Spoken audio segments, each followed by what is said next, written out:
is up, everybody? Welcome back to the Weekly Intention with Michael Mulder. The man I'm bringing with you today has a story that I think will shake you and move you to your core. And I'm honestly honored to share this story because I think it's the literal definition of perseverance. With the holidays coming around, I know this couldn't come at a more perfect time because I really think it's going to make us all take stock of what we think is important in life, what we're grateful for in life, just to be grateful for the fact that we live and we get to live, in the greatest country in the world. So this man next to me is a multiple time cancer survivor. He runs marathons. He's an avid fitness guy. He's a father. He's one of the top sales reps at my company. Like I said, he's the definition of gratitude and perseverance and just a great person. And I'm super excited to share his story. So welcome to the Weekly Intention, Kenneth Monarrez. Michael, thanks very much for the introduction and for your kind words. I'm really honored to be here today and appreciate the opportunity to share my story. Absolutely. Before I even get into this story, I have to tell you, your infectious attitude, the definition and the mindset that you have and just the clarity that you bring to things. I think that it's a testament to who you are and everything that you've gone through. And I'm just excited for people to know you better and understand the things that you've gone through so that they can understand, maybe the things that I'm going through are not the end of the world. Maybe the things that I'm going through are here to shape me and make me a better person. So I'm excited to share this. Well, thanks very much for that, Michael. So I'll sort of take it from 2013, from the initial diagnosis. The story a little bit. So again, I'm appreciative of the opportunity to share that more broadly. I was diagnosed with stage 3 kidney cancer on New Year's Day in 2013. What led to my diagnosis was my fitness routine. We had been living in Miami for some time for my work, which took me overseas quite a bit.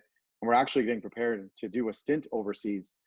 And over time, really bonded with a CrossFit community while I was there that I think really, allowed me to continue to stay focused, maybe miss Chicago a little bit less, but certainly fit my mentality of staying strong and continue to do so. And the workout that I did on New Year's Day that led to my diagnosis was a 7-minute burpee challenge, which for anyone that's done burpees for more than a minute knows exactly how excruciatingly painful and somewhat altering, like life altering that can be, for sure. It's really brutal. So essentially I was doing that workout, 7-minute burpee challenge on our pool deck. And shortly thereafter, I started having a little bit of discomfort on my left side. As I mentioned, my wife was 7 months pregnant at the time. My son Miles was 2. So it was what you would do, right? When you're not going out and partying in Miami on New Year's Eve, you'd go home and you'd do a workout at 7 a.m., right? And so everything was pretty normal up to that point. It wasn't until much later in the evening where I experienced a pretty excruciating amount of pain in my lower flank, lower left side.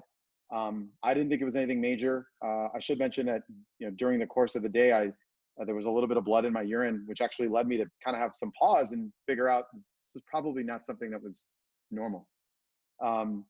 At about 9:30 that evening, my wife actually had to rush me to the emergency room because I was in so much pain. At the time, they thought it was just kidney stones. The history of them in my family, I didn't necessarily eat a lot of salt at the time or anything like that. And so it wasn't until about 11 o'clock that evening that after they rushed me to get an MRI and a CT scan, that they found a tumor about the size of a racquetball in my left kidney. How big is that in proportion to 10.5 centimeters, I think so pretty sizable. That's pretty big. And I think the kidney's only about 25 centimeters, just to kind of give you a point of reference, right? So it's basically about almost half the size of the kidney. I can't imagine how you were feeling from going from running a marathon to doing the burpees. I mean, you're in an extremely healthy lifestyle, just like I know what it's like to be in that healthy lifestyle where you think nothing can happen to me. Like I'm extremely healthy, like I'm doing what I need to do. I don't drink, I don't eat bad. I'm doing all the right things to be like in that level of pain and then to have, that happen to you. So that's 2 questions I have for you is how did you feel like when you were in that pain? And then how did you feel when the doctor told you what the result of that pain was? Yeah. So the pain aspect of it was really jarring just because anyone that's done endurance sports or CrossFit knows that pain is kind of your friend to a certain extent. Mm-hmm. In this particular instance, it was such an absurd amount of pain that I knew something had to be wrong. It was hard to focus. It was hard to think of anything else. I mean, my wife, bless her heart, 7 months pregnant, she's helping me into the car. And then, because she's pregnant and had, had a 2-year-old with her, they wouldn't even let her into the hospital. So basically she had to drop me off there and leave me there. And, hope to hear from me when I had a little bit more info. So it was pretty bad. Once I talked to the surgeon the next morning, because right after they found the tumor, they of course admitted me.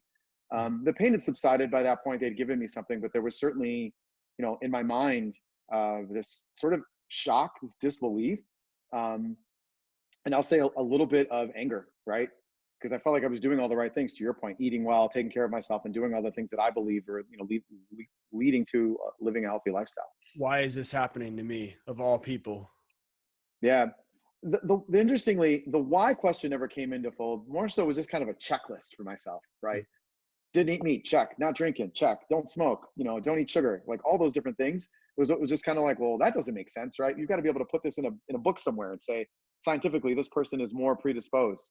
And I just didn't fit that profile at all. Yeah, you're a very methodical person. So for something like that to happen, I mean, first of all, man, that's a shock. Like I can't even imagine or fathom, hearing those words. I imagine just hearing those words out loud. It's like how can that even be my reality? So Yeah. I, Yeah. What I recognized pretty quickly once my wife got to the hospital was that I did not have time for that conversation with myself. I got into protector mode. And I'll be honest, I think to a certain extent, that sort of survival mechanism is I think what really saved me early on, to make sure that I could focus intently on a plan of what it was going to take to get, on the other side of this. Mhm. Yeah, that fight or flight mechanism. And I mean, just the fact that you're able to go in that fight or flight mode, I feel like a lot of people in situations like that, they would back out. They'd be in shock. They'd be in disbelief. They wouldn't really know, how to react to the fact that, you can use everything that you've gone through prior to this and immediately go into protector mode is a testament to who you are. And two, I think that everything prepares us in life for, the next item in our journey. So the fact that you were doing those things, in the beginning, some people could think this is the worst thing that happened to you. But the fact that you did live such a regimented lifestyle, I think really prepared you in a way that you otherwise would not have been prepared for to handle an event like that. Yeah, most certainly. I couldn't agree with you more. It's not by accident that. So, I was diagnosed on January 1st. My surgery was January 24th. And the reason we wanted to have it so quickly was because I wanted to be healed up, and, whatever was on the other side of that, I didn't know, but our daughter was scheduled to be born end of March. And I just knew I wanted to be there, and I needed to be there wholly and as strongly as I possibly could, right? In one piece. And part of what helped propel that for me was, from the time I was diagnosed, I actually started writing a letter to my kids. Um, at the time, my unborn daughter, Eleanor, and my 2-year-old son, Miles. And part of that was, I think, cathartic for me, right? Just to be able to identify what are the things that I want them to know, because I didn't know what was promised to me. I mean, at one point, one of the many urologists I met with was like, it's probably be a good idea to get your house in order. When you're 35 and hear those words, that's pretty sobering. And so I really just try to focus on what are the things that I can communicate to them now about, that was less about the procedure and less about what was happening at that moment, and more about what I think would prepare them for life. The good news is that Wow. I haven't stopped writing, and it's become really part of reading some of that to them. And what's interesting is they started journaling over the summer, and I learned that my 7-year-old is actually now writing. She started writing a story about another girl whose father was battling cancer. Uh, that floored me. That's absolutely wow. I didn't hear that part of the story that they said those words to you. You got to get your house in order. And just knowing that you've got young kids, it's like, I'm supposed to be there for their life. You start questioning, why is this happening to me? Like, I have to be the parent. I want to see my kids grow up. I can't imagine all of the different thoughts that are coming into your head. And the fact that you're able to immediately shift to gratitude, have, the intention, which I'm a big fan of intentions, and start writing things down and just being super, super intentional with your life is really, a testament to who you are. So I think that's really, really incredible. So you're writing things down. Do you find at that moment, as you're writing things down, your appreciation for all of the little things, just being able to breathe and spend time with your kids rose? The little things became the most important things. Um, I'll say it again. The little things became the most important things, and they included walks with my son. I couldn't do a ton of exercise at that point. I was pretty restricted between diagnosis and surgery. So I just wanted to spend every waking moment I could with him. And I come from a family of Latin American immigrants, so food is therapy for us. I don't know how much I cooked or ate during that time frame, but it was a lot, and I found that to be therapeutic. But everything was done very intentionally. With my son, it was constant walks and just being there with him as much as I could. And with my wife, it was the same, just being there with her. And I think that the number one mistake that I did not make is that I did not Google my diagnosis, right? I did not Google what blood in the urine meant. I did not Google what renal cell carcinoma stage 3 meant. I think that allowed me to just collect the facts from my doctors, assess the situation, but more importantly, it allowed the intention around those little things to matter so much more, because that basically put the fuel in my gas tank that I needed to know what was going to propel me to get better once I had the surgery. Absolutely. And as I understand it too, you're going through multiple things and multiple events at one time. And, maybe you could tell us a little bit about the other things that you're going through with work, but people are struggling right now this year with COVID and the impacts of that. And they're having, first times and lots of stresses and, pressures that they're not sure how to deal with. And I think Yeah. telling that part of the story would be a great help to people who are going through, just a fraction of honestly what you went through. Yeah, most certainly. So my diagnosis, as I mentioned, was January 1st. Had to wait a couple days until after the holiday before I could start meeting with doctors. But one of the first calls I made was to my manager at my work to say, I'm not going to be in for a couple days, but I would really need to talk to you guys about a plan. I've got a health concern that I need to address. As it so happened, our senior leadership was actually going to be in Miami. So about 5 days after my diagnosis, I went into the office to find out that my position had been eliminated.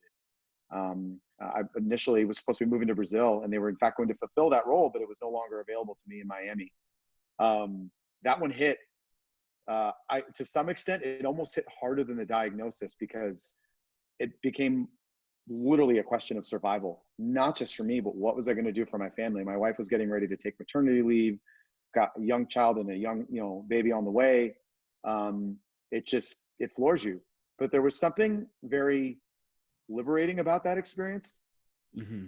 because I knew then whatever was going to happen was in God's hands, but I could take full control and focus on my health and what was important, which was the mental health of my family, my wife and my son's well-being, but just putting myself first in the best place possible to go into that surgery on fire, as I like to think of it.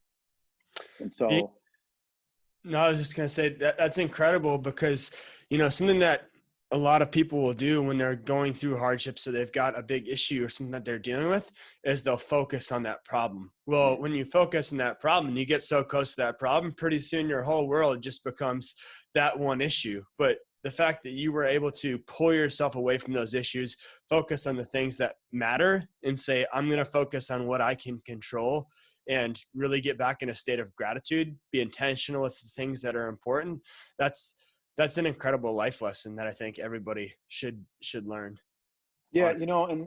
and I appreciate that. I'm not going to pretend that I have that all on my own. I will tell you one thing that was really both therapeutic for me, but also really enlightening, was I took the time to make sure to reach out to, I have a pretty extensive group of friends and family, as I mentioned before. And I reached out to some of that core group of friends from high school through college and professional life, and made it a point to call them after my diagnosis when I had a plan, because them knowing me, that was the first thing they were going to ask me, right? My marathon buddies were going to be like, okay, what's the plan and where's the next race? My former work buddies are going to be like, hey, let's pressure test this a little bit. I remember talking to my mentor, who actually lived in Orlando at the time, super successful, West Point grad, just, a salt of the earth type guy, said, what's your plan? Let's pressure test it. Let's make sure it's right. And that was a good accountability for me, because that was like, well, that's what everyone else is expecting of me. And it wasn't even a question in their minds whether or not I'd see the other side of this. It was how quickly and what did I need along the way. That was incredibly humbling, and I think allowed me to really know that, God forbid, had to spend a little bit more time in the hospital, that we had a support system that was going to be able to be there for us, and more importantly for my wife and kids. You display such confidence to people that when you had gone through this, I think environment is really, really important. When you start to doubt yourself, or you've got, big issues or things that are on your plate, your support circle and the people around you, are everything, because they remind you of who you are in times where you might forget. And I have that all the time. I think it's just a human thing where when you go through strife, we go through periods of disbelief or doubt. You know, this happens to me all the time with my girlfriend or with my friends. You know, I'll start doubting myself with work or even much smaller things than that. And they'll remind me, like, you've got this. Like, everything that you've done is right. Like, you're doing all the things that you need to be doing, like, just to continue to believe. And that can be the hardest part, is just believing. You know, that's so true. And I think for me, it was especially true because it was almost like I had forgotten this body of work Mhm. and the lives that I touched. I never really thought of it in that regard. It was just, you know, my friends and my family are very dear to me. Um, but it was almost like they were linked to this strife with me through the struggle. And you know, it took a little bit of tough love Mhm. and, you know, a lot of faith, I would say. They got me to a point where I knew, you know, literally going into that surgery, I was in prime shape. I mean, you know, I felt great. Ironically enough, I was supposed to be running a half marathon the weekend after that surgery. The surgery was on a Wednesday. I was supposed to be running the Miami half marathon, and that just, Really? you know, I showed up to my pre-op with my marathon shirt from 2010 when I ran the Chicago Marathon, and this urologist looked at me like, "Is this kid kidding? Is he going to run out of here? Like, what's going on?" So I think that it definitely came across as kind of like, "Who is this guy?" That's And I tended to follow suit pretty quickly because I would say it was about 16 hours after that major surgery where they removed my kidney. I was doing laps around the hospital floor, not moving very fast, but I needed to keep moving, just keep moving. It's a metaphor for life, right? Especially now, you just got to keep moving forward. It got so good that at the end I found out there was actually a little pool among the nurses to say, how many laps do you think this guy's going to walk by noon today? Because I'd be up before they were there. You know, just putting myself in the mindset, knowing that being on my feet was going to heal me, being up and about was going to be what I needed. I was very fortunate that I actually had a very close college friend and a friend from Chicago that were both living in Miami at the time. And to say that they were my support system is an understatement. They are still a very, very key part of my family, but it was, you know, a struggle that when you're there and you're in the thick of it, it's easy to say, well, nobody else knows what I was going through. It was pretty clear to me that they knew exactly what I was going through because they seemed to just know exactly what to do. And I'm indebted to them for that for forever. having people who are close and care about you, I think, is the ultimate gift in It life. I is. mean, that's really why we're here. I think, is to help other people in their journey. And once you realize that, you know, there's not really much. I don't think there's much more gratification you can get than going through something and then helping other people go through things. So it's Yeah. amazing that everything that you had gone through, you know, up to that point had gotten you through this first round of, you know, being a fighter, having gratitude, living with intentions, all the things that you did to get through, you know, this first round of cancer.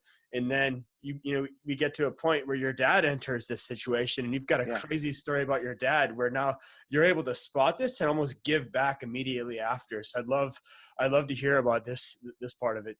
Yeah, it's a good transition. So, you know, was happy to report that after my surgery, as I said, I recovered pretty well. Maybe might have popped a stitch or two trying to do some planks a little too soon after surgery. But our daughter Eleanor was born in March, and we made the decision to move back to Chicago, where we had a strong support system and be closer to our family. Um, that was in the fall of 2013. In the fall of 2014, I remember my dad actually at the time I was working in what's now the Willis Tower, but was the Sears Tower. My dad called me to say he had a tremendous amount of lower back pain on his left side, and that he was rushing himself to the emergency room. And there was just this gut instinct that was like, "Oh no, not again." And even though I knew nothing about it at the time, he went to the hospital in Lake Forest, and I took a train out there, got there as soon as I could. Mhm. And I remember literally, you know, crossing paths with the urologist as he's almost about to leave the room. And I said, you know, can I talk to you for a second? And he said, sure. He said, well, it looks like your dad has a history of kidney stones. And I said, yep, that looks to be the case. Have you looked at his scans? And the doctor's words to me were, are you a med student or a med school dropout or just a wannabe doctor? And I had to say, I'm a 35-year-old healthy male who had a renal cell carcinoma radical nephrectomy procedure of the left kidney in 2013. Do you want to see my scar or can I see my dad's scans, please? His face kind of turned pale after that. We went back to room to look at the scans, and sure enough, they found in the corner of his left kidney a tumor about the size of a nickel. Wow. That he, I don't want to say he overlooked it. I don't want to get into that, but obviously the mindset changed. I Yeah. looked at him and I said, I know what to do from here on out. Just follow my direction. And he did.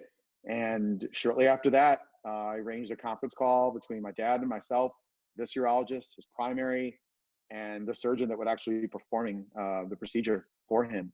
And I remember at one time, his now urologist is actually my same doctor now, Dr. Milner here in Chicago.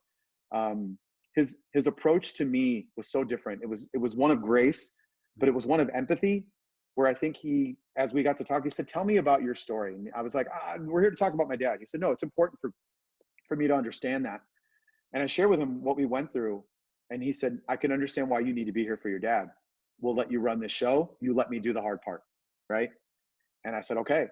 And we just got everything planned. And I'll describe it as if like the lights went on, but the emotion switch went off, and I just knew exactly what I needed to do.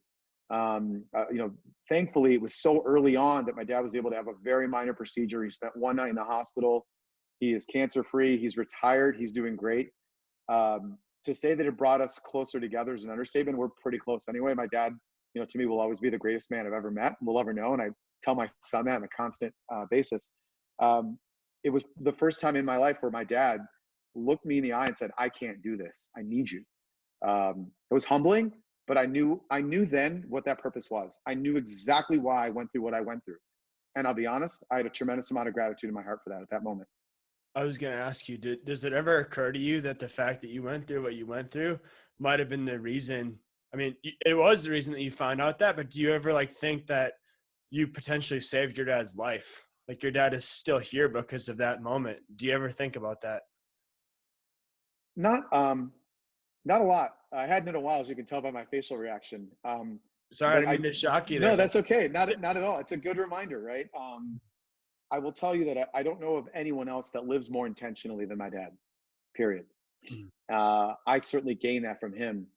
I think that what I recognized in that moment was I had to go through what I suffered through and that struggle so that I could be prepared for him.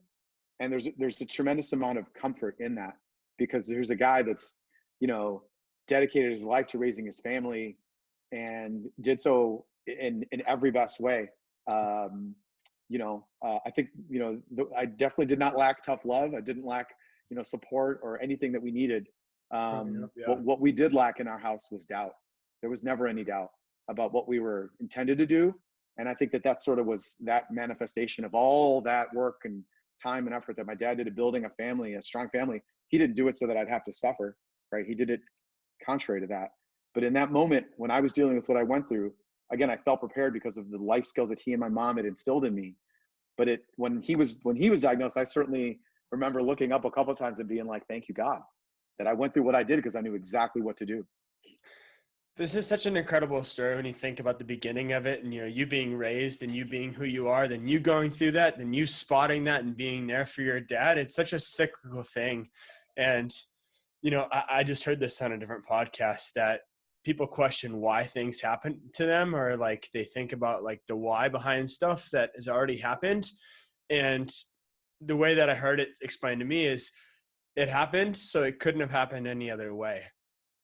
And Well when you said. I and like when that. yeah, and when you can take stock of things and have gratitude for the way that things are, being a victim never helps anybody. No. That's a surefire way to lose. That's a surefire way to quit and give up. And that's never ever the answer. And I think it's so important for people to adopt that mindset of not quitting, and that perseverance and that persistence. And that's amazing that your dad's still here today and he's healthy. So that's absolutely incredible up to this point.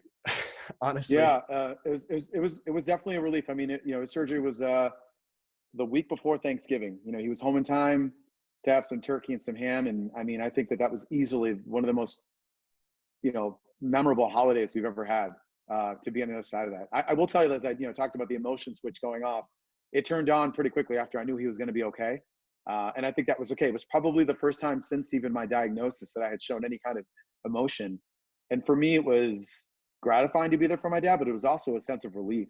He's larger than life for our family, and so to know that his health was secured. was great. My only complaint about him is most people say he looks more like my brother than my dad. So I guess it's something to look forward to getting old. But That's funny. Yeah, you look young, man. You don't look like you're in your 40s. I'll tell you that. You checks in look, the mail, buddy. Checks in the mail. what's interesting is, growing up in South Dakota, my dad's very, very old school, and I get a lot of those similarities. He's been a farmer his entire life, Mm. Busted hands, would never go to the doctor if he broke a knuckle or anything. Oh no. You'd be hard pressed to get him to go to the doctor. But what I'm noticing now is as he gets older, I'm seeing him now live his life with more intention, like him having Yeah. appreciation for the smaller things, not taking everything so literally. And he's always been like a worker, like work. And now he's starting to appreciate things for what they are. So I definitely see similarities there. And, Yeah. life is a gift. So I think that the sooner that we can get Every to day. that point of living with intention and living from a good place, the more you're going to appreciate the time that you have. So hopefully everyone gets something from that. This is already crazy. And these two things alone that you've went through is more than 90% of the world has ever gone through, but I feel like we're only halfway through, the actual story. So we get through, your first round of chemo and cancer, and then we get through, your dad's situation, and he's living well and he's getting, healthy. I feel like this next portion is where we get into the true definition of perseverance. So I'd love to continue, with the path. Sure. Well, and just one thing to clarify, I was very fortunate at the time because they were able to remove the kidney and everything looked to be pretty clear from a margin perspective. I actually did not have to go through any kind of chemo or treatment at that time. I literally went from surgery to recovery, and they just went, and constantly scanned me and monitored me to make sure that, which I think lended itself well not only to my lifestyle being fit, but also avoided some of the other potential side effects that I might have had to deal with. But the reason I mentioned that is because the next step that we took, I did not think it was a coincidence that both my dad and I had tumors on our left kidney. So we went and got some genetic testing done. And sure enough, they found that we carried a mutation called the BAP1 gene, which in 2015, early 2015, when we got that test, they told us that they hadn't really discovered anything about the BAP1 gene until 2011. So think about science and how science works. And over the number of years that we have, the case studies and history and clinical books and experiences around breast cancers and lung cancers and all those things, they literally had a file that was this big on BAP1. And my dad and I were within another page of it, right? The only thing they knew about BAP1 is that they could cause kidney cancer, skin cancer, like melanomas, and or lung cancers. So think about that, right? How often do you ever connect, oh, my uncle had lung cancer, my dad had kidney cancer, but no one ever thinks that there's a connection. In my case, like my dad's mom actually had, exactly. No one ever, or, oh, skin cancer is related to kidney cancer, in no way. So it was really the first time that we were hearing this. And so I never forget being in that genetic counselor's office after she shared what they found and saying, well, we will let you know when more research becomes available to you. As you know, we work in data and analytics. And so I actually took off my glasses. I looked her straight in the face and I said, I don't know what you think it's going to take to get me out of your office, but I'm going to need a better answer than that. I'm not going anywhere. It's like, I've got my dad and myself, and I'm an information guy. I can't hear TBD. I can't process that. I need info. And she looked at me with this like look of maybe a little bit concerned, but also like, he's really not going anywhere. I think she really believed me. Wow. And so she mentioned this place called the NIH, which is interesting because I would say probably 70% of Americans didn't know what the National Institutes of Health was before the pandemic. And now everyone knows, right? Dr. Fauci is the head of infectious diseases there. Mm-hmm. I was very fortunate that she mentioned the NIH, and I said, great, I don't know what that is. Tell me more. Mm-hmm. So it's a federally, taxpayer-funded hospital that's the intersection of both research and clinical care. On one side of this 3-mile, radius hospital, there's literally just laboratories where they're doing tests on some of the most cutting-edge treatments. And on the other, they're treating patients with some of these rarest diseases. So by the time I got off the Brown line in Chicago back home, I had a call from a nurse at the NIH saying, hey, I hear you're a BAP1 carrier. I tell you congrats, but I know that's not a good thing. But I can tell you that we have a research study that was just recently funded, and we'd love to have you here in Bethesda, Maryland, so you can be part of this research. Would you and your dad be willing to do that? And I said, absolutely. When can we be there? It's between New Year's and Christmas at this point. And she said, well, how soon can you be here? I'm like, well, how about the first week in late January, first week in January? And so we went there shortly after New Year's Day, and found this place to be just, again, immense amount of information, but a place of compassion and care, and knowing that it was paid for. And the purpose of us participating in this research is so that they could follow us. But obviously, as a parent to two small children, if God forbid this is something I should have to deal with, knowing that the plan and purpose is to be able to create more data points and hopefully better research and better care, and better cures for anyone that may carry that BAP1. If there's one thing that my dad taught me, it was about paying it forward. And this was kind of an incredible way for that to manifest itself, for the both of us to be doing that.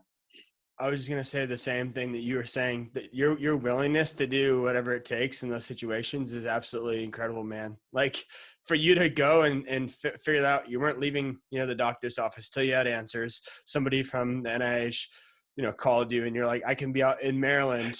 I was ready to go there that day. Yeah, you were like, hey, can I pack a bag? Can we go today? Just the willingness to go and do what it takes and to give outside of yourself in a situation that means so much to you. I can't imagine the amount of purpose that you were feeling that moment to go and be a part of something like that. Yep, absolutely. And I'll remind you that at that point, I had been cancer-free for about a year and a half, almost 2 years at that point, right? So for me, I wasn't worried about myself. I was really worried about my dad. I mean, he looked to be doing really well and recovered from his surgery. But then when we were like, well, why should we do this? And they said, well, you could potentially be improving the lives of other BAP1 patients for years to come. How do you say no to that, right? That is one of the most easiest things to be able to do to propel yourself. I will admit it's hard, and sometimes the doctors remind me of that. They're like, we love that you're being very altruistic about this and wanting to create a better purpose and a better environment for anyone that might be a BAP1 patient down the road. But this is about you and your dad, and we're going to take care of you. And so we started going there. I was going there twice a year, started in 2015, and it was in 2016 when we sort of got the next curveball, if you will. Yeah, I didn't hear that part at all about the BAP1 and you going out to Maryland. So that's a good part of the story, and just a show of willingness and doing what it takes. So I think that's incredible at that point too, just to be a part of that. I think we should get into the next part of the story, because I mean, the theme that I'm seeing here is perseverance. And, when people are going through things, they assume, how much can I really take? How much can I really handle? Why is this happening to me? And you've already shown that, if you live your life with intention, you're living a life of purpose. When you live for things that are larger than yourself, that keeps you going. And when you're true to yourself, which for you at the time was fitness and getting through that, like, all of these things were the perfect storm to take you to that point. But I feel like God was really testing your perseverance at this next stage in life. And I'm going to tell people why I think that after, we get into that portion of it. Sure. So pretty, as a part of our standard protocol with the NIH, my dad and I went out there the following January. We'd already been there a couple times. So this was January of 2016. We went out for just a regular set of scans. And one of the questions that was raised to me is, had I ever had a brain scan? And I said, no, had no reason to have a brain scan. Never needed one. They said, well, we're going to give you one just to have another data point. It was during the course of having this follow-up scanning that they found a tumor in my brainstem. It was about the size of a pea. And I actually remember, because I had to read it off a chart that they send me by results. They send you their radiology reports, right? And in those reports, it was buried on like the very top of page 2. Everything else so clear. And then it says, brain tumor found on 4th ventricle of brainstem. Evaluate for possible metastasis, right? I called the doctors at NIH pretty quickly after that. Part of the routine was that report would come out and they would call me afterwards once they had a chance to review it. And it was just one of those things where we're there, for 36 to 48 hours at a time. So it's not like we're pouring through it. And because everything else checked out, was one of those things where I think was like, hey, we'll look at this next.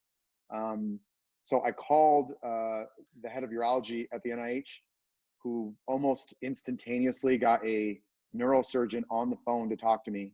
This was late January. It was actually right before the Super Bowl that year. And the neurosurgeon got on the phone and said, how quickly can you get here? We'd like to operate on you as soon as we can. I said, is there any risk in waiting a month? I just, at that time I was working for a startup that I'd helped create. And so I was helping formed this company and making a lot of decisions, and then really only just gotten through my first like 6 or 7 months there. So it was pretty sobering.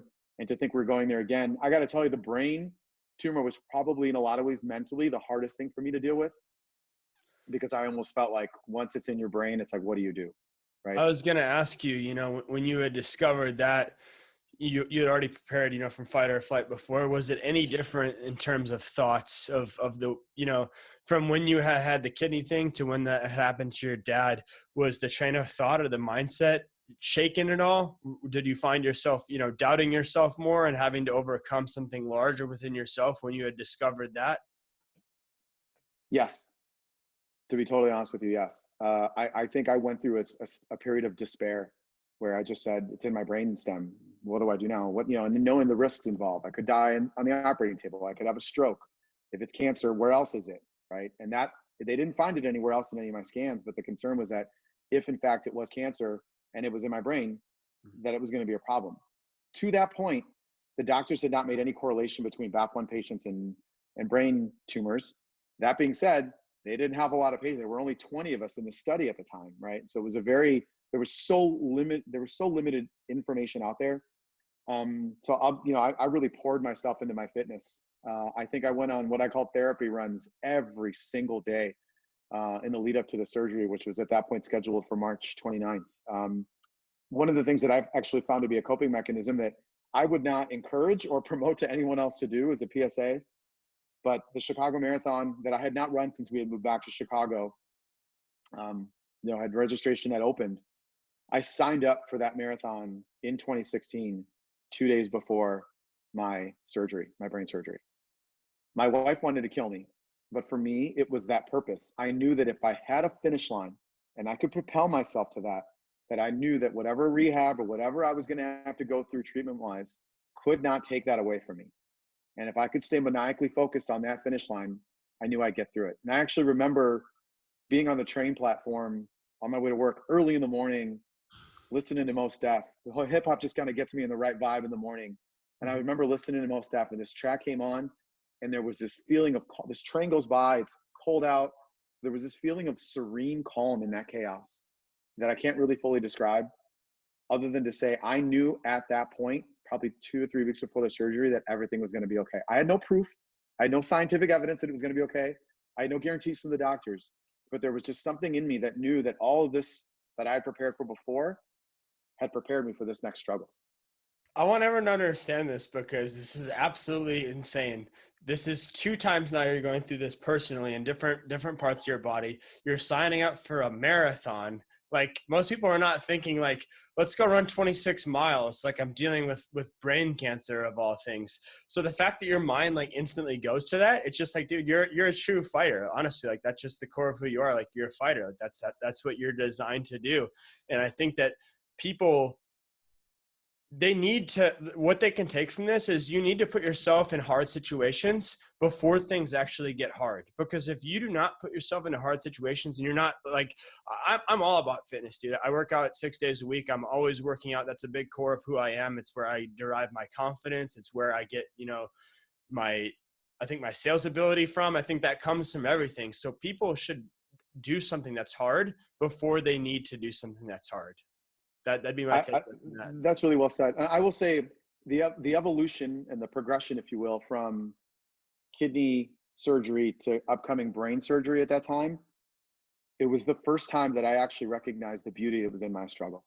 Because here I was living a life of a startup entrepreneur, a tech entrepreneur, having a strong family base, having a support system, having literally 15 people show up for these therapy runs just to be there. That sense of community propelled me. I saw so much beauty in that I just, again, that maybe that played into that feeling of I knew everything was going to be okay, but I knew that the struggle was yet to come. There was so much more to come of it, but it was the first time that I started really, at one time, it was actually my Insta handle was Beauty in the Struggle 312, right? 312 being the Chicago area code. I started to see these in the littlest things of suffering and all that. I found this just ability to appreciate that is truly a gift. That to this day I really try hard to protect and help instill even in my own kids. It's crazy. I use this app. It's called Simple Habit, and it's a meditation Yep. app. I mean, yeah, you've heard of it. And there's a 30-day gratitude series, and I every once in a while I'll repeat it. I'm actually doing it again because I think it really helps your brain focus on gratitude for everything. And I just did one that was called Gratitude for Pain yesterday morning, and the whole premise of it was, how can you appreciate the good times if you don't know what bad times are? If everything is always good, is it really good? You have to have that dichotomy of pain and good to know what good You is. do. And you have to know that if you are in a painful situation, that is not going to last forever. And if you're in a good situation, that's also not going to last forever. So I think they're completely opposite feelings, but there's appreciation in both. And I'm glad that You know, you get that too. Michael, there's something that I left at the beginning that I'll share with you now. So right before my initial cancer diagnosis, I had actually gone out to Leadville, Colorado, the previous fall, 2012, to pace one of my best friends and really brothers, and I would say someone's been a spiritual guide for me during this whole journey, to pace him for a 100-mile race through Leadville, Colorado. Right, the race is at like 13,000 feet. I don't live in elevation. I don't pretend to train in elevation, but I traveled a lot to Mexico City and Bogota at the time, so I felt like I had adjusted and could be a good pacer for him. It was at that time that he actually, as a thank you gift, gave me a book called Once a Runner, which is a story about the Tarahumara tribe of indigenous Mexicans who would actually come and run these races and become sort of iconic to this. Yeah. And there's an opening to this book that I actually had my wife print out, and it was on the wall of my hospital room in Miami. And the quote from the book says, "Beyond the very extreme of fatigue and distress, we may find amounts of ease and power we never dreamed ourselves to own. Sources of strength never taxed at all because we never pushed through the obstruction." I had no idea when I read that book 3 months, 4 months before my procedure, the impact it's going to have. That quote is literally in my Monday intentions every single day, every single Monday, and has been every day since. Every Monday since. It pops up in my calendar at 7 a.m. and it is just that stark reminder, because look, everybody hates Mondays. I don't care if you're healthy, not healthy, whatever the case may be. Nobody likes Mondays, right? Unless you're a Monday person. I'm kind of 50-50. It depends on what I got on my plate that week. Nobody likes Monday people. That's it. Period. My 10-year-old would appreciate that. This part of the conversation. To have that reminder every week, and now have it programmed. If I wanted to delete that from my calendar, I couldn't, if you know what I mean. And I remember at the time when I was getting ready to go to Bethesda, where I decided that's where I was going to have the brain surgery, my wife pulled out of her drawer that exact same piece of paper she had taped to my wall in Miami. And she said, "We've been here before. You know the place to run. Go do it." She put it in a book and closed it. And I remember that was the first time I cried. I was like, "Oh my gosh, you still have this?" And she was like, "No, you still have this. And you still have this in you for a reason." And went and had the surgery March 29th. And about 3 days after that, they determined that it was in fact not cancerous, which was, the biggest relief that I could have ever have expected. It was what's called pull your pens and pencils out here, ladies and gentlemen. It's called a choral plexus papilloma. It's essentially a benign growth that's an anomaly. They couldn't explain it. Had it grown, it could have led to some bad stuff, so they had to get it out. But it made the recovery of dealing with pressure headaches and having to kind of relearn, to a small extent, how to refire the legs and arms, little by little, just was like talk about putting wind in your sail. We all collectively exhaled and we're like, whew. Literally, I remember saying to my wife, "Great, now I can focus on this marathon. I just got to get well enough to do that again." Shift focus back into things that you can control. Shift focus. Yeah. And your life is a straight up anomaly up to that point. I mean, honestly, that's the best word for it. Just a straight up anomaly. It really is. Yeah. Or a unicorn. Special. I didn't want to be special in this case, right? So, yeah, it was just very sobering. I will tell you, one of the things that really was really touching was in the lead up to that, the amount of letters. And in one particular case, I actually had the good fortune of serving on the board of a wonderful organization called Gateway for Cancer Research. Their entire associates board actually created a video, a montage of all of them wishing me well as the lead up to the surgery. And them being as strategic and as thoughtful as they are, they waited until like 9 or 10 p.m. the night before my surgery to send that. Even when I'm down sometimes, I still will watch that as a good reminder of all these different people that I've touched and how they've touched my life. and how they were right there with me. You know, physically it was myself and my mom and my wife and dad that were in Bethesda, but it was that entire board that was right there with me. And I could feel that connection, and I think that really propelled my recovery and you know, set me up for what was to come later that year. Memories like that, I feel like will be with you until the day you do pass away. Like Yeah.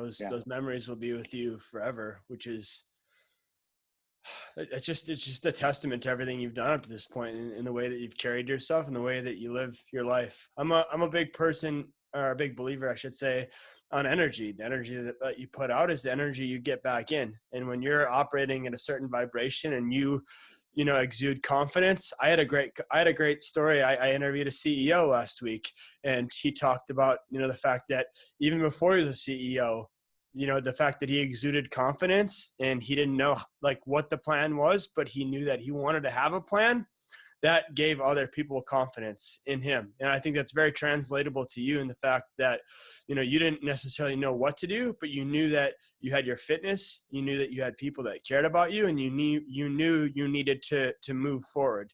And that to me just sounds like you being very, very secure in your identity and who you are in all times. Was there ever a point in any of this where, you know, your faith was shaken and, you know, you just had a moment where you lost sight of some of that? You know, you mentioned in the beginning when you had first found it, you were really, really scared. But, you know, before we move on to the next part, was there ever times where you just really had the doubt that would creep in your head where you said, you know, can I do this?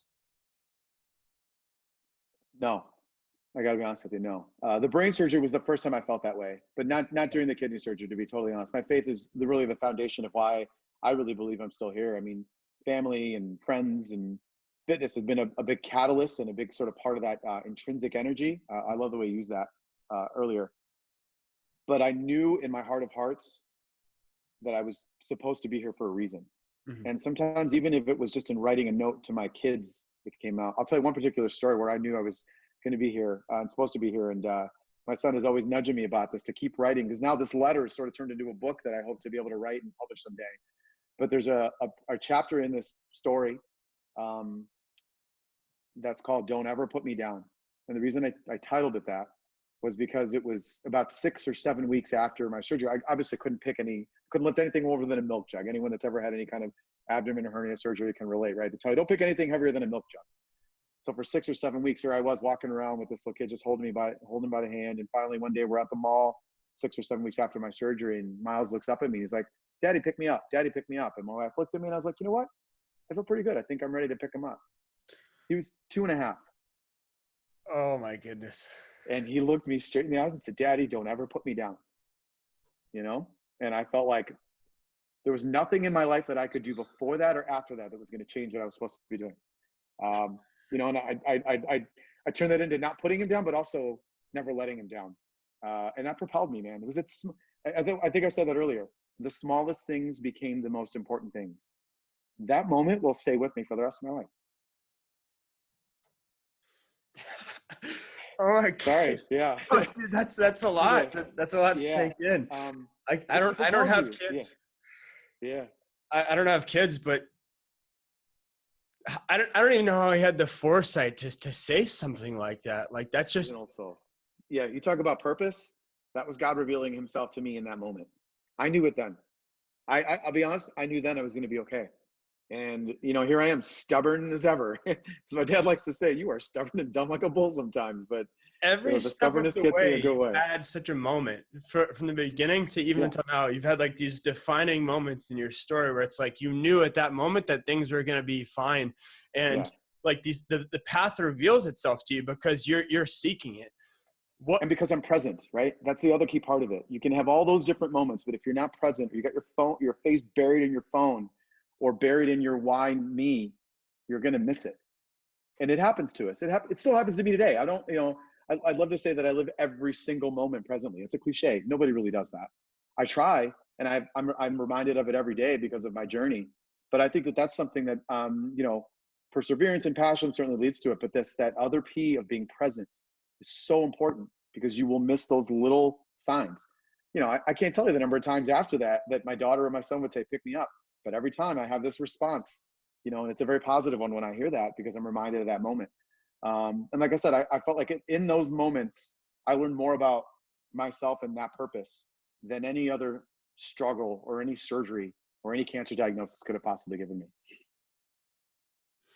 Yeah, that's incredible, and I couldn't agree with you more. Being present is the key to everything. All these worries and these things that we're thinking about are, perceived pasts. We're operating on past stories that we tell ourselves, or we're living with this perceived anxiety of the future, something that's coming that hasn't even happened yet, that we're putting ourselves through. And I'll notice that in sales. Sales is a tough gig mentally. You've got to have a lot of fortitude. You've got to be able to let things go.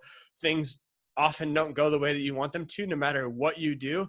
So being able to be present, I've noticed that for myself as we close the year. I worry about things that I can't control, but when you get to a state of, am I doing everything that I can do?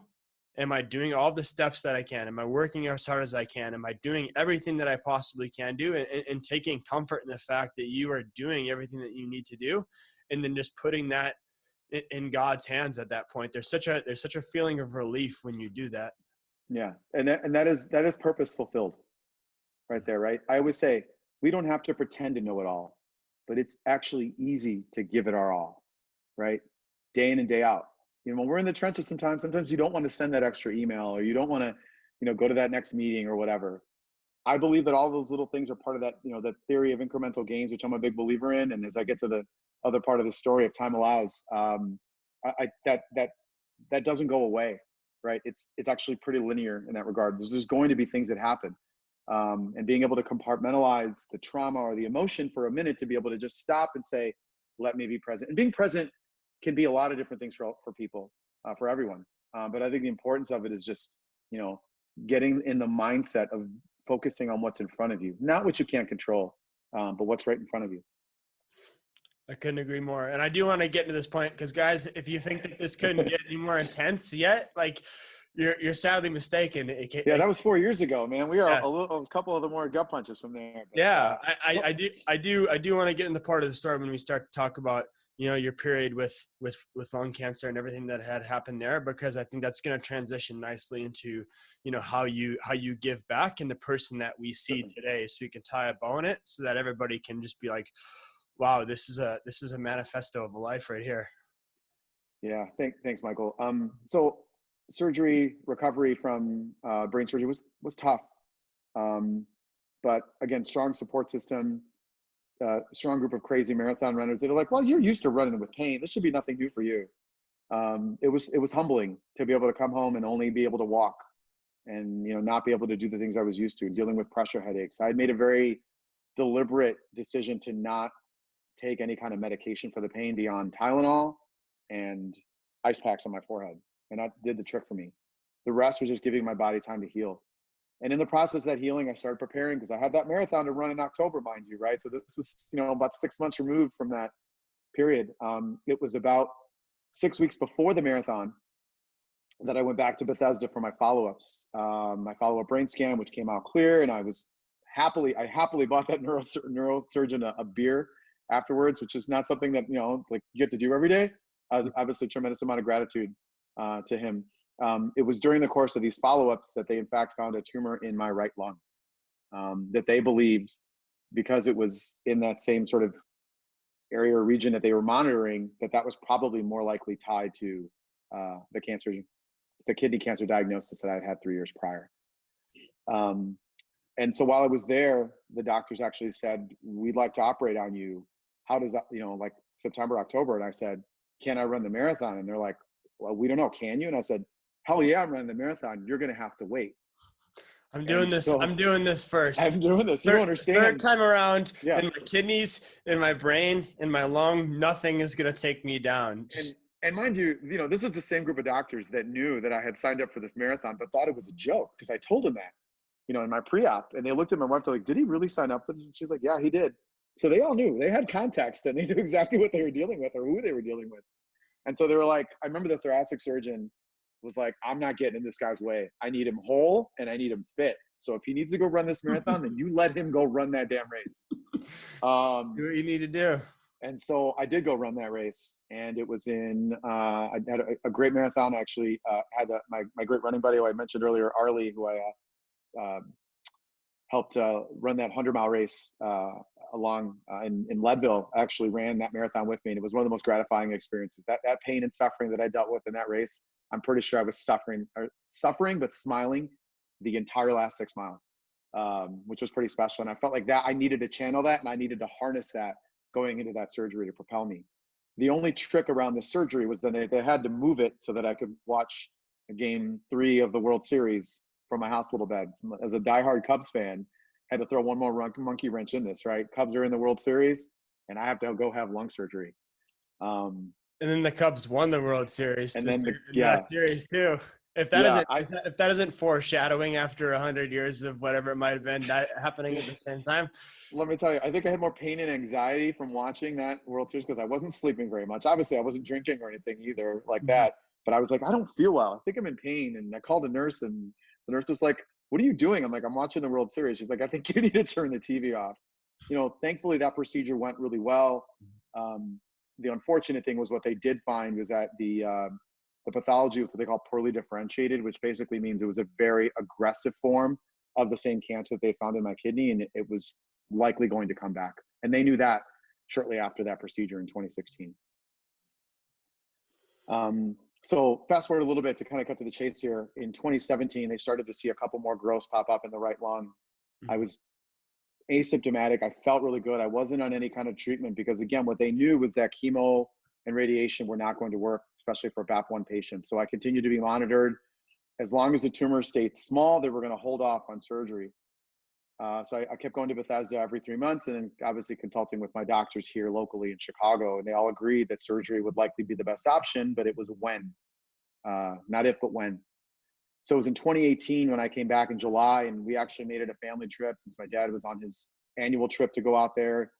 My kids came out, my sister came out, her daughter, my niece came out, and we all decided to turn that into kind of a longer trip around DC and see the monuments. And my dad and I went out ahead of them.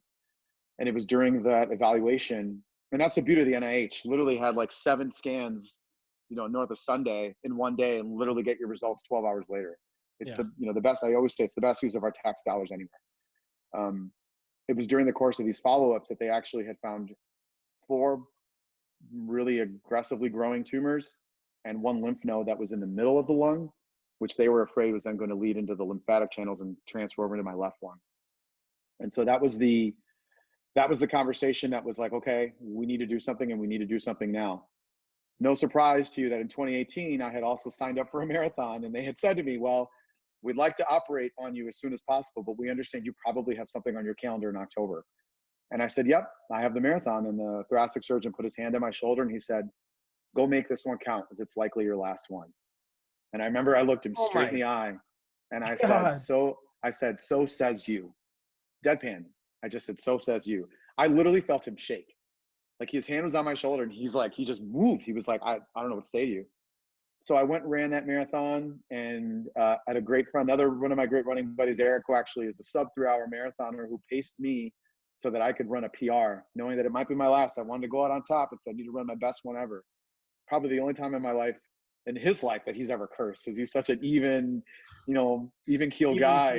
Good guy. That's he was feeling that. He was feeling that angst for me, and so I hit that finish line. Yeah. I don't mean to cut you off, but no, please, yeah. You've dealt with this how many times now, and then you've got a surgeon saying this is going to be your last marathon you're ever going to run. You tell him basically, screw you. Like I decide my own fate. Like, if I'm being frank, and then you're going out to run a PR on this marathon, the best marathon that you've ever run. Yeah. I came in there, and the surgery was 10 days later. I will tell you, I think one of the things that I remember from that was the head of oncology at NIH actually texted me after the marathon that year to be like, how'd it go? Did you get that PR?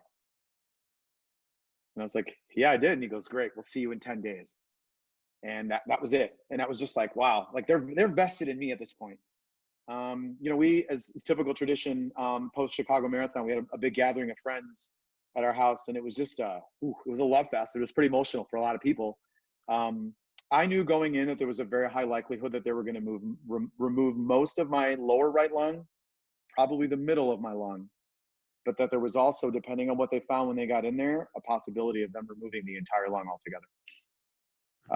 So I went into Bethesda 10 days later, actually went 9 days later for my pre-op, and I walked into that building on fire, just purpose, just focused and ready. You know, I give my body time to recover post-marathon. I was like, I'm going to get some runs in around these hills in Bethesda that I've never run before, and it's going to hurt so good. And I just focused on that. What happened next is probably the most jarring part of this entire story. I was getting ready to actually be admitted. They admit you the night before for a major procedure like this. My wife and my mom were getting off the metro in Bethesda after their flight, and my phone's ringing in my back pocket. And I was really getting ready to turn the phone off because I knew, you know, my friends and family were going to call, but I just needed to I just wanted to be present there for my mom Wanted to focus. and for her to know I was going to be okay, and just focused on game day. You know, my constant haggle with them was, well, why can't I just wear my running shoes? Knowing what a great part of my, you know, running is to just let me wear the shoes during surgery. And they just laugh.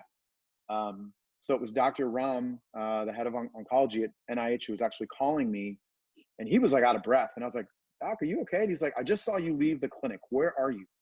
I said, I'm walking over to the metro to grab my mom and my wife so that I can take them to their hotel, and we're going to go grab dinner and just call it a night. I'll be checking back into the hotel at like 9 o'clock. The hospital at like 9 o'clock. And he said, I need you here and I need you in clinic right now. Bring them with you. And I was like, at this point, I'm like, you need to tell me more than that. And I'm literally walking up to my wife at this point, and she's staring at me, and she could see this look in my face, and she just stops moving. And she's like, who is it? And I just said, Ram. And she's trying to figure it out. And then I said, Dr. Ram, can you tell me a little bit more? And I put him on speaker. And all he said to me was, we think we're going to press pause on this procedure tomorrow. And I was just like, what on earth? What? Like, I just didn't know. Then it was like, what's going on? Like, what did they find? What did they not find? And so then I went and met them at clinic. And in this room is the head of oncology at this amazing hospital, the head of thoracic surgery, who's arguably one of the best thoracic surgeons in the world, and this third man whose name is Dr. Linehan. To give you an idea of the context of who this man is and his influence around the NIH, there's a picture of him standing next to Obama talking about precision medicine in 2009 or 2010 that sits in the lobby of the NIH. So more people have probably seen this picture because he's next to the president than you'd ever imagine. This is the man responsible for this research study that I'm part of. But he's talking to you, and he's talking to me. And so as verbose as you can see that I can tend to be, as is evident in this evidenced by this podcast, I sat there and I didn't say 3 words. I said, what's next? And they looked at me and they said, we went back to the lab where your samples were, and we wanted to look at the mutation of your tumors. And I said, well, let me stop you there. Why would you do that the day before surgery? And it was actually the head of the thoracic surgeon who was going to operate on me who said, you came in here on fire. It's actually what he said. He said, you came in here on fire, and we want to do everything we can to preserve that for you, because we don't need you with one lung. We need you at full strength, and we believe that this might give you the best chance to fight. And I was like, what's he talking about? So long and short, they found in this mutation a characteristic that behaved more like a traditional kidney cancer outside of the BAP1 mutation, if you will, that had shown some promising results in treatments with immunotherapy treatments, which is essentially an infusion that uses your own immune system and programs your immune system to attack the cancer. And so they said they had no other patients that they could say demonstrated this, but what they saw in the lab was enough of a hunch to say, if we're going to give this kid a fighting chance, then let's let him keep his lung and let's give him this treatment and see what happens. Because we didn't lose the option for surgery, but if they operated on me, there was also no guarantee that it wasn't going to come back in the left lung. And then it was, what do you do then? Then we're talking about lung transplants and a whole nother thing. So I left. Yeah, go ahead. You're talking to a doctor, a surgeon that has worked, with presidents. I mean, he's very, very affluential. He's trying this new therapy out that has never been done on. The therapy wasn't new, but was new for BAP1 patients. Yeah. For the type of mutation that you had. So this was like a first for you. And it's crazy to me that with your attitude is dictating these situations. Had you not come in there on fire, had you not come in ready, like, who knows? They would have just said, let's just do it this way because it doesn't matter. Your willingness to fight, your willingness to do what it took in all situations, even in this situation, I think is what drove them to you. It is, led them to that conclusion. My wife actually said the exact same thing after we left that room. because she said, you moved them. This, mind you, these are not doctors that I'd see once a year. It was every quarter, and it had been that way for 3 years, right? That you're spending time with these, you build relationships with these people. I mean, at one point when I was working with Gateway, I went and, took Dr. Ram for, a coffee and a walk around the lake just so that we could connect outside of the normal clinical environment. And he's there for, the leading oncology conference in the world. I can't help but think that played a factor in it, and that influence maybe that I had. But I think them knowing as Dr. Ram puts it, he's like, it's not like you were just living a life. You were living a intense, purpose-driven life that you created. You brought us to this decision. You gave us pause, and that's why we're here. So I left Bethesda, lung intact. A day later, I don't think any of us slept in that hotel that night. Maybe had 1 or 2 drinks at the hotel bar, but I left with a heart full of grace and gratitude. And I went on the longest run post-marathon that I think I'd ever gone on with my best friends a couple of days after I arrived. And on November 16th of 2018, I started my infusion immunotherapy treatment, which of course you would think would go off without a hitch, which it did. It's about a 40-minute infusion. My doctor was kind of kid gloves with me a little bit, but she also knew that how grateful I was, and leading into Thanksgiving, I was in the right place. What nobody knew except my wife was that my plan was to run home after my treatment. So I show up to treatment. I was really smart about it. I show up to treatment in just like some joggers. Insane. And I took the joggers off in the bathroom. I changed after my treatment. I hand my wife my stuff. I give her a kiss. I got my phone on me. That was about a 10-mile run. And I remember my wife saying, if you want, I'll just go halfway. I can stop at North Avenue Beach and I'll just pick you up from there in case anything goes awry. And I was like, babe, just go. I'll get there. I'll be fine. I think to this day, it was, the 3rd fastest 10-miler that I've ever run. I felt amazing. But the best part of the story was actually my doctor actually called my wife about an hour and 20 minutes after I left treatment. And I was literally just a couple blocks from home at that point. And she's like, how's Kenneth doing? And she said, well, Dr. Jane, he's not here. She said, well, where is he? Well, he didn't tell you? Because my wife didn't know. Like, I think maybe she knew. She might have asked me. I may have lied about it. So now the lie comes out. And she said, where is he? Well, he ran home. And Dr. Jane about lost it and was like, no, I need to call. She's like, don't call him. He's running. He's not going to pick up the phone. And my wife said to her, you don't understand. You need him to run. This almost got taken from him. She's like, he's propelled in a way. I don't think anything is going to stop him at this point. So you need to just hold on and let him trust in that he's doing the right thing. And she's like, that's just not normal. He could be without fluids. She's like, he's got a bottle of water. He's going to be fine. So here's my wife, not a medical professional, just saying he's fine. And my doctor's like losing her stuff because she's like, what is this guy doing? And it was one of the most gratifying runs that I've ever had. Actually, I think it was like my 2nd post ever on Instagram. And it was a video that I recorded saying how I felt after that run, and got home, had pizza with the kids, may or may not have pulled them out of school early that day. And went into Thanksgiving, just continuing to be on fire with a heart full of gratitude, not knowing what would happen with this treatment, it would be effective. Thankfully, I didn't have really a lot of side effects. I joked that sometimes I would get a little tired, which my wife would roll her eyes and she's like, well, that's what 99% of the world feels like. I don't think I've ever heard you say you're tired. That's normal. What's tired? Yeah, exactly. So fast forward to June of 2019, I'm back at NIH for my follow-ups, and we went from 4 tumors to 2, and those 2 had shrunk by 50%. And I felt completely great, was doing really well. And fast forward to July of this year, continued in treatment and had a small setback in the sense that we were only dealing with really 1 or 2 main tumors, but it looked like a 3rd one was trying to rear its ugly head again in some of the same spots in the lung. So if you could almost draw a straight line between where these were and connect them, so you could see that there was some consistency to how the cancer was attacking my immune system. In this particular instance, the doctors decided to change my treatment. It was 2 days after we moved into this beautiful home that we call home now in Skokie, Illinois. In the middle of a pandemic, we bought this beautiful house, and they get this news from my doctor, and I'm sitting in the kitchen with my wife, and she looked at me and she said, how are you doing? And I looked her straight in the face and I said, like I'm winning. And she started crying and she's like, and it just, again, it's to your point, you asked me earlier, did I have any doubt? I knew then this was God's way of reminding me, you've been through all of these different struggles.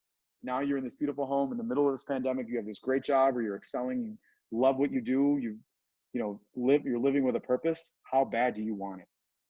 How bad do you want it? And I knew then what the answer was.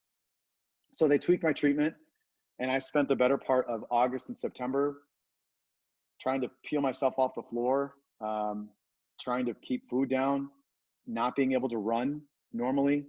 I'd never been so happy that a marathon had been canceled, because between plantar fasciitis and inflammation in my body and in my hands, I was rendered relatively useless. We got a Peloton, because that's when you do when you're, what am I, Gen Xer, whatever? I'm 43. So whatever you put that category in. So Peloton we have a party. gym in our house. Let's get a Peloton. And it really kind of helped at least feed the beast, feed the beast a little bit in terms of getting well. And I'm really happy to report that now I've really kind of overcome those side effects for the time being. I just ran 20 miles for the first time in a week in 4 months. I'm doing really well. I know I've got a long way to go, but early signs are showing that we're trending in the right direction. And God help us all, because going into 21, I'm going in with a belly full of fire and gratitude and ready for whatever comes next. I have to tell you, I've been doing these stories of all different types of people. I've interviewed therapists, I've interviewed CEOs, I've interviewed people who were professional baseball players, I've interviewed artists. This is the most incredible story that I've heard yet today, and it has nothing to do with business. It's just a story of true grit, perseverance, and just never, ever, ever quitting. And there's something to be said about somebody that will never quit no matter what's thrown at them, and that's a very, very rare trait to have. I'll be honest with you, and I'm so honored that you shared this story with me. I really am. I think that, Thanks, Michael.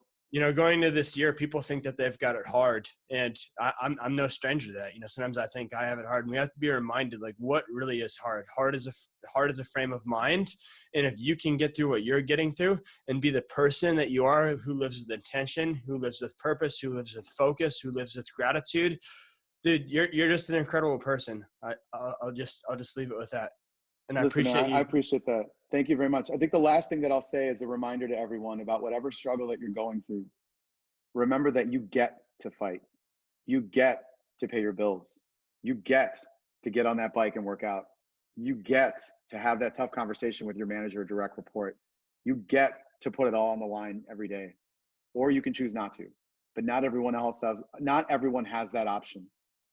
I feel like I'm really, truly one of the lucky ones. And if that's the message that I think people can leave with today, is knowing that whatever struggle you go through, beautiful or not, I think you'll find beauty in it if you just pause for a moment to reflect in that way. And the last thing I'll mention for people that might be interested in following my journey, if you follow the hashtag Beast Mode Beats Cancer on Instagram, or look up Beast in the Struggle. I've moved from beauty in the struggle to the beast in the struggle.